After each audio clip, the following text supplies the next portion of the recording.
Hello you all, welcome and welcome back to my channel.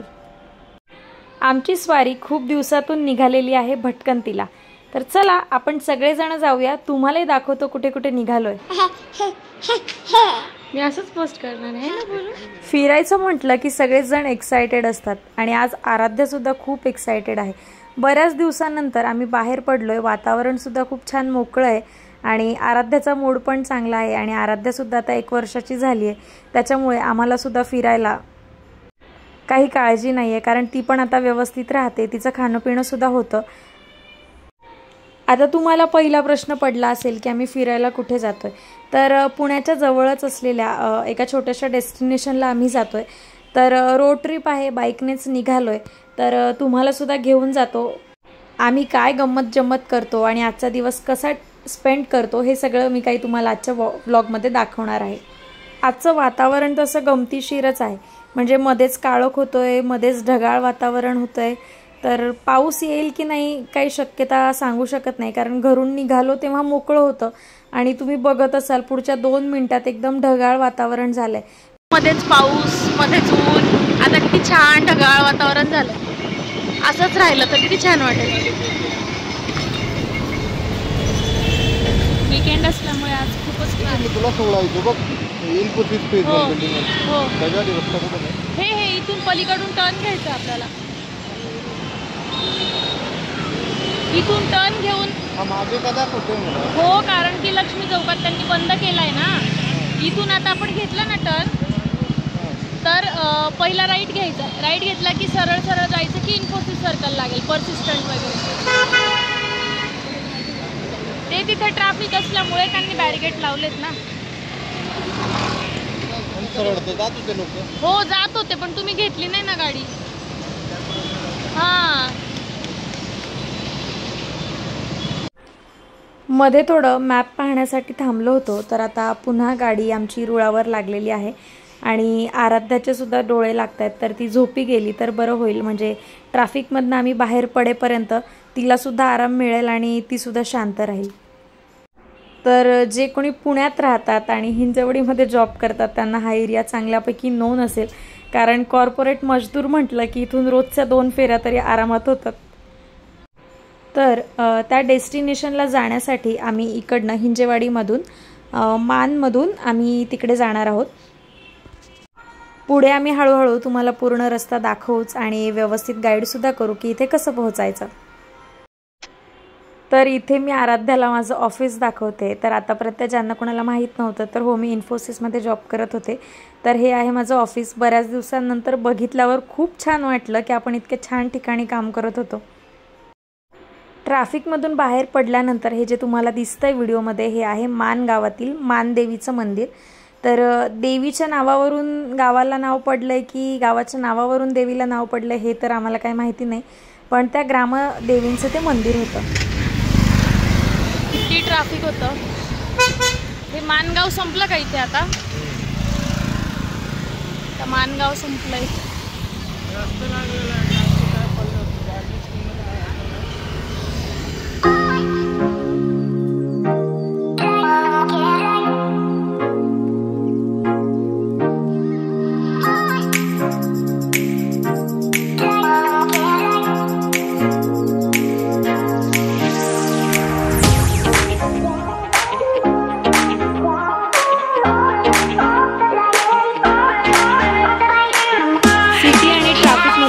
पडल्या पडल्या पहिला stop घेतलाय तो आता पोटोबा करण्यासाठी।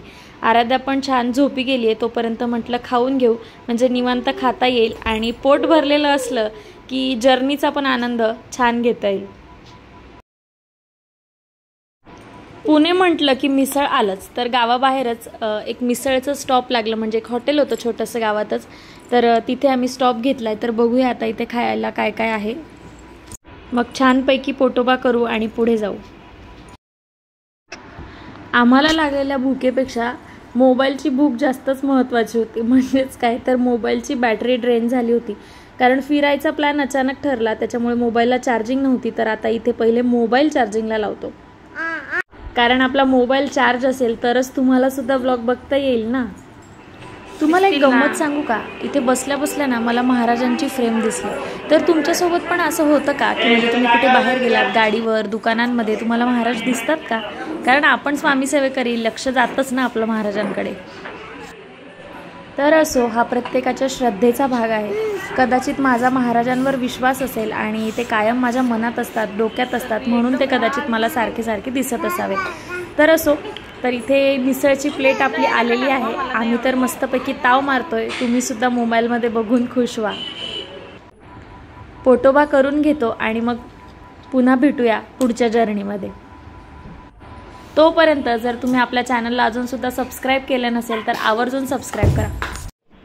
आमचा ब्रेकफास्ट पण करून झाला, पण आराध्याची झोप काही मात्र अजून पूर्ण झालेली नाही आहे. चांगलं आहे, तेवढंच ती गाडीवर त्रास देणार नाही म्हणून तिला आहे तशीच छान टोपी घातली आणि पुढच्या प्रवासाला सुरुवात केली. तर वातावरणाचा अंदाज जसं मी तुम्हाला आधी सांगितलं काही सांगताच येत नाही. सकाळी निघालो तेव्हा आभाळ होतं आणि आता पुन्हा ऊन लागायला लागलं आहे.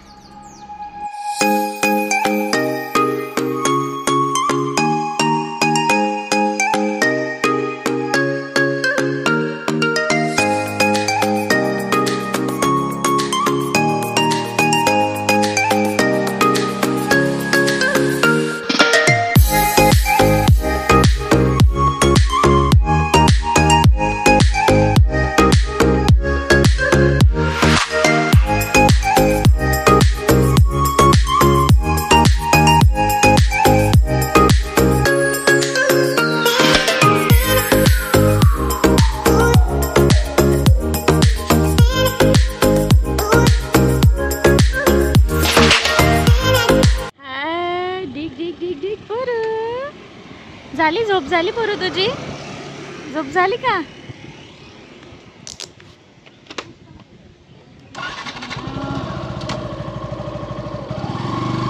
चलो लेट्स गो.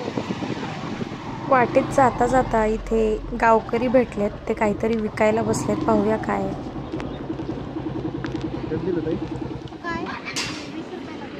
काय जांभळे आहेत का? आणि ती डोंगराची काळी मैना. आणि ही मोठी जांभळं ही कशी दिली? 60 रुपये पाव.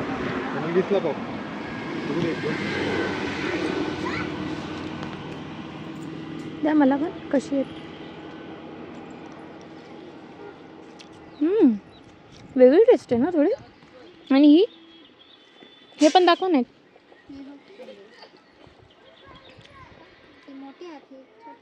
ही 60 रुपये पाव का? ही छान आहे. छोटी ना? एक पाव दोन ही द्या. डोंगराची काळी कसा भेटतो जांभूळ? छान छान आहे. खाल्लं कधी ना? खाल्लं की नाही बघ कसं आहे. परत खाऊन दाखव. गे कसे.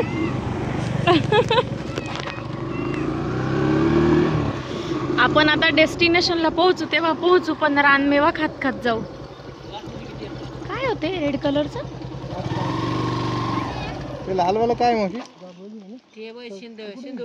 शिंदोळ्या. फळ आहे का? अच्छा. फळांची खरेदी झाली. एका ठिकाणी पाणी पिण्यासाठी थांबलो तर तिथे लांबूनच मला एक शिल्प दिसलं. तर गावकऱ्यांनी जपून ठेवलं आहे अजूनसुद्धा. पुरातन काळातील बघा कोरीव काम असतं ना पाषाणावर, तसं कोरीव काम इथे आहे. असे शिल्प आता शहरात बघायला सुद्धा मिळत नाही, पण असं गावात गेलं की काहीतरी नवीन मिळतंच. आम्ही वांग्यांच्याच प्रदेशातली लोक. आमच्या गावाला वांगीच वांगे पिकतो.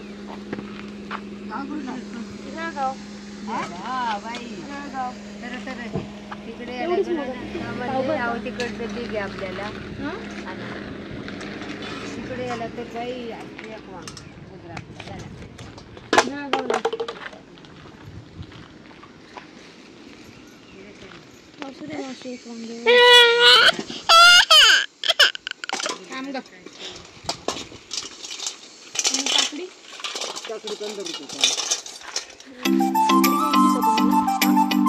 काकडी कशी आहे? हा घे.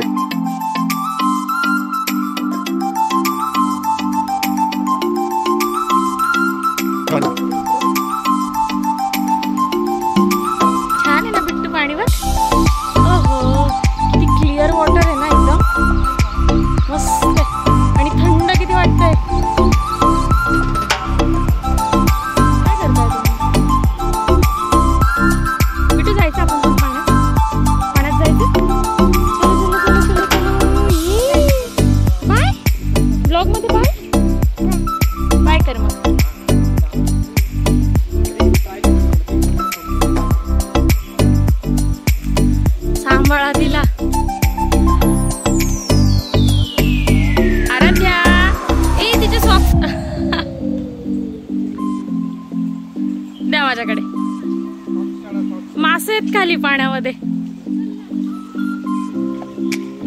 जा आता. असू दे टोपी. ती बॉटल, प्लास्टिकची बॉटल पाण्यात टाकेल ना, द्या इकडे माझ्याकडे. ती बॉटल पण देऊ दे बेटा. ओ सॉरी.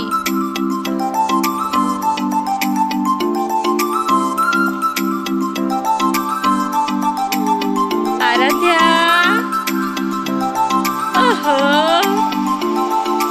मजा वाटते ना तिला. कुठे आराध्या? हाय पिल्लू.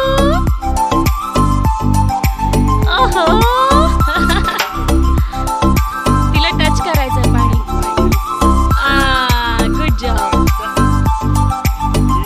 बघा कपडे नाही आणले तिचे.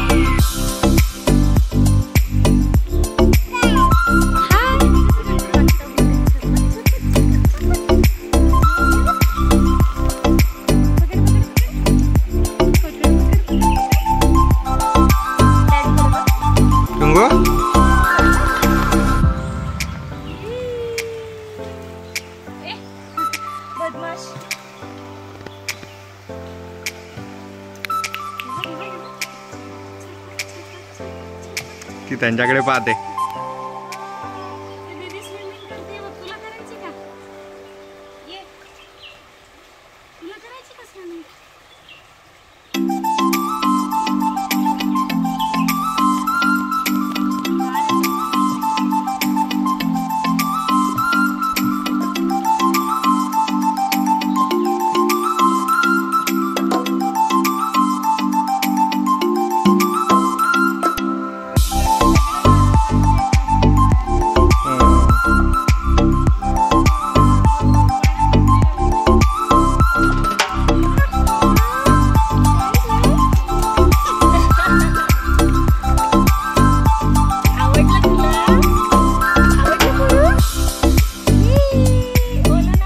खूप आहेत मासे इथे, डायरेक्ट पाहायला पकडतायत ते. छोटे छोटे खूप मासे आहेत यार. हो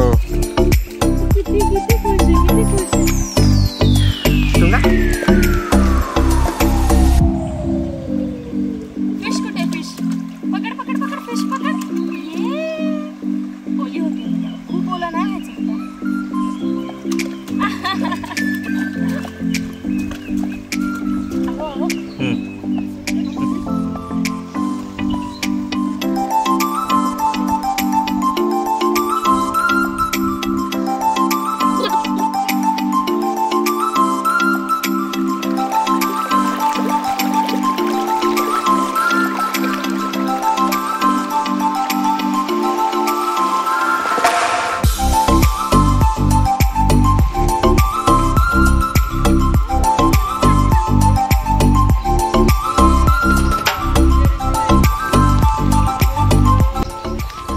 दुपारचा बऱ्यापैकी वेळ इथे स्पेंड केल्यानंतर आता आपण पुढे निघूया. तर हे होतं टेमघर डॅमचं बॅकवॉटर्स. तर आम्हाला दोघांनाही पाणी खूप आवडतं आणि पावसाळ्यातील ट्रिप्ससुद्धा खूप आवडतात. कदाचित आमचे ते जीन्स आराध्याकडे पास ऑन झाले असावे. आराध्याचा पाण्याचा पहिलाच एक्सपिरियन्स होता आणि तिने पाणी खूप एन्जॉय केलं. म्हणजे आम्हाला वाटलं होतं ती रडेल किंवा घाबरेल, पण तिला पाणी वगैरे हे सगळं खूप आवडलं. तर आम्हाला सुद्धा ते बघून खूप बरं वाटलं की आपल्यासारखीच आवड तिच्यात सुद्धा आहे.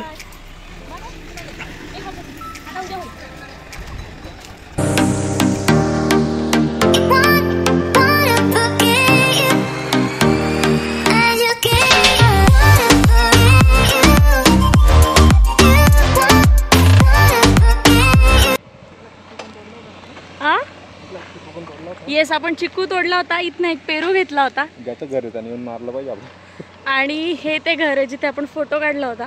आता परत जाऊ आणि पिक्चर रिक्रिएट करू. चलो बेबी, तुला माहितीये का मम्मा डॅडा पहिल्यांदा आले होते ना तेव्हा इथे फोटो काढला होता आपण. बॅक कॅमेरानी दाखवते. हे बघ, हे ते घर जिथे मम्मा आणि डॅडानी फोटो काढला होता. ये चलो आता परत काढू. आपण चिक्कू घेतले होते आणि भयंकर गोड चिक्कू होता. यावेळेस तर भरपूर आहेत. मागच्या वेळेस तर मुश्किलीने एक मिळाला होता आपल्याला. ओहो ओहो. 3 वर्षांपूर्वी जेव्हा आम्ही इथे आलो होतो तेव्हा मी हा फोटो काढला होता आणि असाच सेम फोटो मला रिक्रिएट करायचा होता, म्हणून आम्ही इथे थांबलो होतो. या प्लेसच्या सुद्धा बऱ्याच मेमरीज आमच्याकडे आहेत. तर आता थांबलोय तर हात घातल्याशिवाय काही राहणार नाही, म्हणून लागलीच आम्ही चिकूसुद्धा तोडून घेतले. झाडावरून फळं तोडून खाण्यात जी मजा आहे ना, ती विकत घेतलेल्या फळांमध्ये नाही आहे, कारण हा आनंदच वेगळा असतो. तर आपल्या पिढीने तर हा अनुभवला आहे, दुसऱ्याच्या बागेत जाऊन कैऱ्या घेणं, चिकू घेणं. पण आताची पिढी ते करेल की नाही माहिती नाही, पण असो, आता आपल्याकडे ती वेळ आहे तर जगून घेऊया पुन्हा. म्हणतात ना, ऊस गोड लागला की मुळासकट तोडून खायचा नसतो, पण शेवटी माणसाची वृत्तीच अशी असते की फळं झाडावर दिसत आहेत ना, मग किती तोडू आणि किती नाही असं झालं. चिकूची पिशवी गच्च भरल्यानंतर आता पुन्हा पुढच्या प्रवासाला सुरुवात केली. तर हा जो तुम्हाला समोर दिसतोय हा आहे टेमघर डॅम, आणि टेमघर डॅम क्रॉस करून आता वरती घाटावरती चढून आपण वर आलेलो आहोत. समोर दिसणारं दृश्य इतकं सुंदर होतं ना की शब्दात मी तुम्हाला सांगू सुद्धा शकत नाही. अगदी मोकळं आकाश आणि पाऊस पडल्यामुळे थोडीशी झालेली हिरवळ, त्यात ते नदीचं दिसणारं पाणी, म्हणजे सगळं काही खूप सुंदर होतं.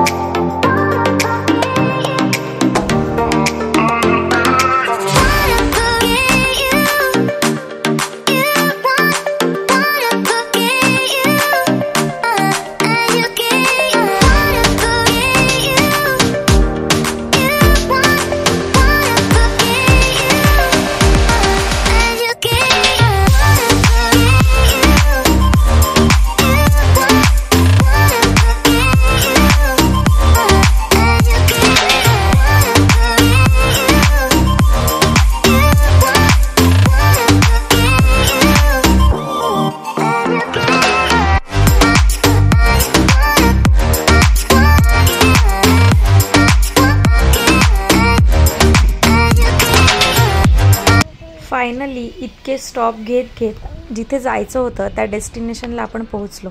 अर्थातच हे एंट्री गेट आहे. तर हे आहे पुण्याजवळच असलेलं लवासा सिटी, जे प्लॅन्ड सिटी आहे. फॉरेन कंट्रीजमध्ये जसे रेसिडेन्शियल अपार्टमेंट्स असतात किंवा जसं त्यांची रचना असते, तर त्या कन्सेप्टवरती बनवलेलं हे एक प्लॅन सिटी, प्लॅन प्रोजेक्ट आहे. तर तो आपण एक्सप्लोर करण्यासाठी आलेलो आहोत. लवासा शहर ना एक गव्हर्नमेंट प्रॉपर्टी नसून ही खाजगी प्रॉपर्टी आहे, आणि हे शहर जे आहे ना पुण्या शहराजवळ वसवलेलं आहे. तर 25,000 एकर इतक्या मोठ्या जागेतील ही योजना आहे, आणि हिंदुस्तान कन्स्ट्रक्शन कंपनीद्वारा ही सिटी विकसित केली गेली आहे. तर सध्या हे अपूर्ण स्थितीत आहे, कारण पर्यावरणाचं नुकसान, त्याचबरोबर काहीतरी भ्रष्टाचार, अशा अनेक कारणांमुळे याचं बांधकाम सध्या तरी अपूर्ण स्थितीत आहे. ही सिटी विकसित करायला सुरुवात तर झाली होती, पण 2010मध्ये भारतीय पर्यावरण व वन मंत्रालय यांच्या आदेशानुसार ना इथलं बांधकाम थांबवण्यात आलं. पण हे अगदी निसर्गरम्य प्रोजेक्टचं बांधकाम तर पूर्ण झालं नाही, पण जेवढं आहे तेवढं ॲज अ पर्यटन म्हणून इथे जाता येतं, इथे फिरता येतं, आणि जेवढं बांधकाम आहे किंवा जेवढं ते वसवलेलं आहे तेवढं पाहता येतं. मेन गेटवरून आपण एंट्री केल्यानंतर जर तुम्ही ट्रॅक पाहिला, कमीत कमी 4 ते 5 किलोमीटर आतमध्ये ही सिटी आहे. तर मेन गेटपासून यायला सुद्धा 10-15 मिनटं लागतात. तर छानपैकी नाश्ता वगैरे केला, इथे आल्यावर छोटा स्टॉप घेतला, आणि त्याच्यानंतर आता फिरायला सुरुवात केली. तर या सिटीमध्ये एंट्री केल्यानंतरच थोड्या अंतरावर हा लेक लागतो, ज्याच्यावरती असा छान असा पूल पण बांधला आहे. आणि फॉरेन कंट्रीजमध्ये कसं एक लाईट हाऊस असतं, तसं इथे लाईट हाऊसचं बांधकाम आहे. तर त्या लाईट हाऊसच्या कडेभोवती फिरून आता आम्ही हा लेक जो आहे तो एक्सप्लोअर करतो. आवडलं तुला? हाय, काय करते तू?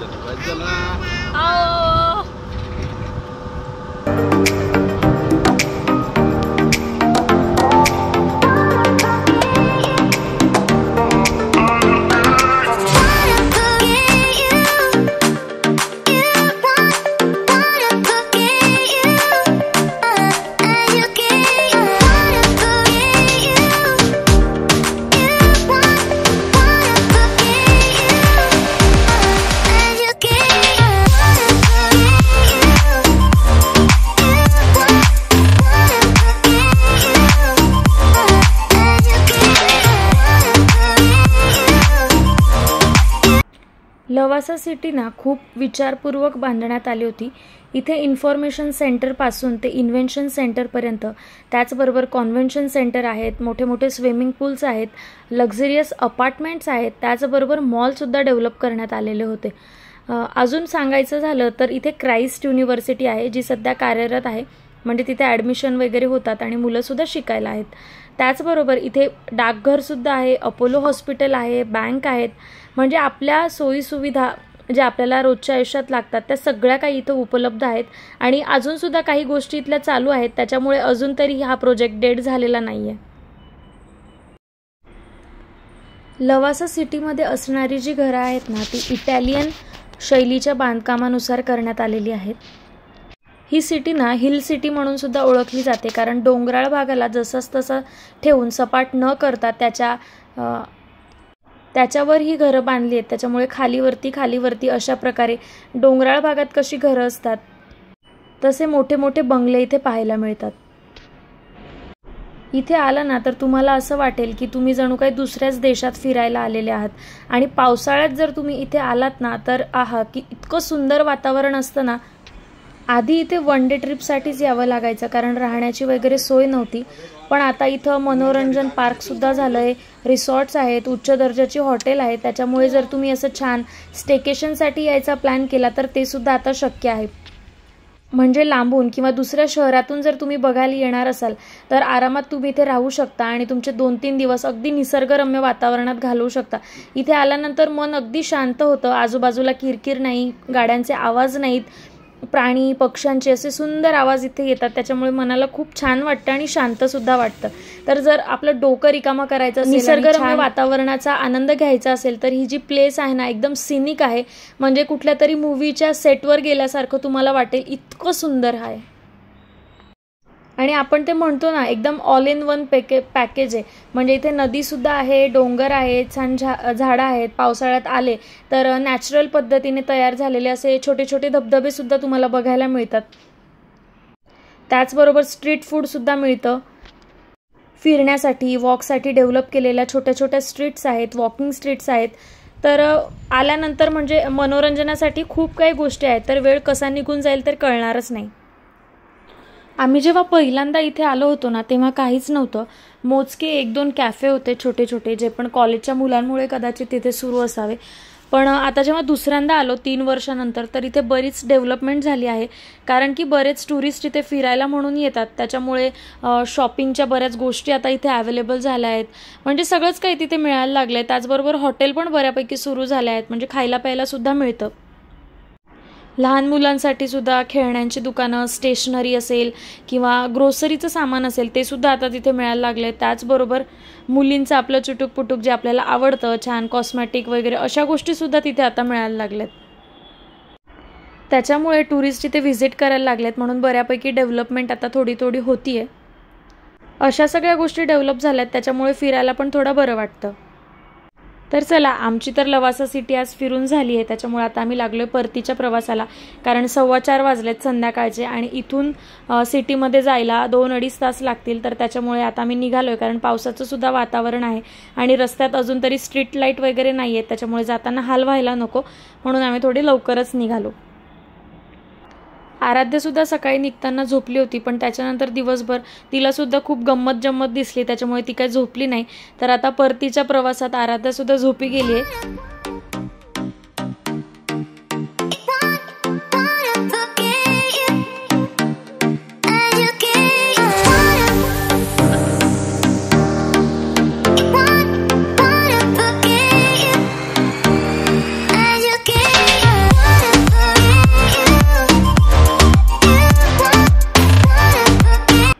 लवासा जर्नीची एक गोष्ट आहे की या रस्त्यावरती म्हणजे या रोड ट्रिपवरती इतकी फळांची झाडं आहेत ना, तर पिशवी भरल्याशिवाय आपल्याला मोह आवरतच नाही. तर आधी चिकू घेतली, जांभळं घेतली आणि सगळ्यात जास्त म्हणजे इथे कैऱ्यांची म्हणजे आंब्याची खूप झाडं आहेत. म्हणजे प्रत्येक शेतात 5-6 झाडं आंब्याची शेती इथे केली जाते. तर इतके आंबे आहेत की पडलेले आंबे लिटरली कोणी उचलत सुद्धा नाही आणि झाडावरती सुद्धा काही आंबे जसेच तसे राहतात. इतका आंबा इथे पिकतो आणि यावर्षी लवकर अवकाळी पाऊस सुरू झाल्यामुळे इथल्या आंब्यांचं बऱ्यापैकी नुकसान झालं आहे. आंब्याला पाणी लागले तर त्याच्यामुळे कैऱ्यासुद्धा थोड्याशा खराब झाल्यात. आम्ही सुद्धा रस्त्याच्या कडेने गाडी थांबवली आणि छानपैकी कैऱ्या घेतल्या झाडावरच्या.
अमेझिंग अमेझिंग, मस्त आहे मस्त आहे. हिडन प्लेस आहे ना एकदम. सकाळपासून निघालोय, संध्याकाळचे 5:30 पावणे 6 झालेत. सकाळपासून बरंच काही खाल्लं चटरपटर, पण त्याच्याने काही भूक भागली नाही. म्हणून आता जाता जाता वाटेतच एका हॉटेलमध्ये थांबलो. तर हे रानमळा कसा असतो म्हणजे शेतातल्या जेवणाची गंमत, तशा प्रकारे हे हॉटेल डिझाईन करण्यात आलंय. तर इथे छान असं खाट वगैरे आहे, झोका आहे. आराध्या पण बऱ्यापैकी एन्जॉय करत होती. किती एन्जॉय करतीये. ए परू बेबी,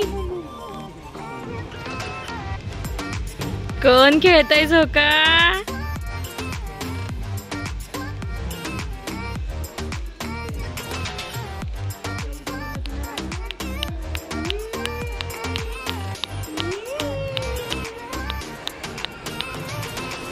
tunggu.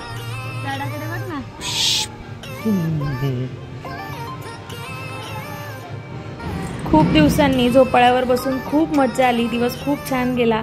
जेवण सुद्धा आलंय, पोटोबा करून घेतो आणि पुन्हा भेटूया अशाच एका नवीन व्लॉगमध्ये. Bye bye.